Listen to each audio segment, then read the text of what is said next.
I think she's an awesome woman with experience. She has that it that's going to make the difference. She's going to drive it home. Everything that Obama started, she's going to finish it.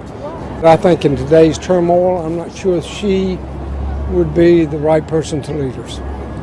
Mixed reactions from voters following Hillary Clinton's announcement that, yes, indeed, she's officially running for president. Now, Mrs. Clinton is the first Democrat to really get out there, but will her scandals and previous missteps get in the way? For more on this story, we're pleased to be joined by political consultant Lanny Davis from the eponymously named firm Lanny Davis and Associates. Also with us this hour from Newsmax Washington, Jack Bergman, who is host of Behind the Curtain. Lanny, it's good to have you here. And you're well-versed in Democrat politics. One of the criticisms from the left is that Hillary is too hawkish. Does this mean she will get a genuine challenge for the nomination from the left?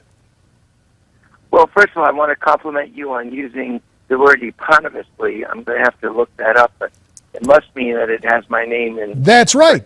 But a Yalie like you knows that stuff, Lanny. Go ahead. Sometimes us liberal Democrats don't use big words because we're part of the people, you know. But anyway, thank you for having me on. And Jack, hello. The answer is I don't know what labels.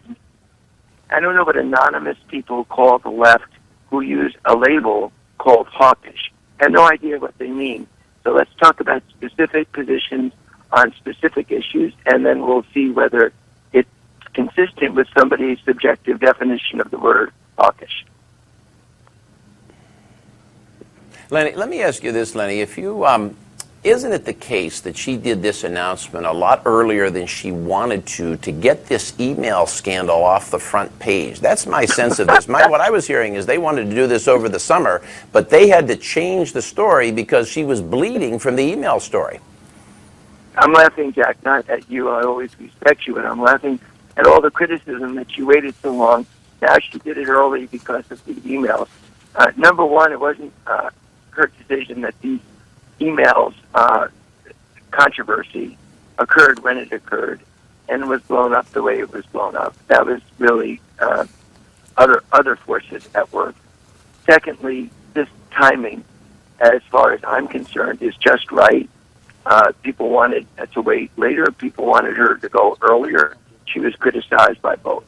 So, no, it had nothing to do with the outbreak of the emails, but it is coincidental that the announcement follows an ongoing, what I believe is ultimately a non-controversy, because to date, the key person in the agency responsible at the Archives Administration describes everything that Hillary Clinton did as legal and consistent with the rules.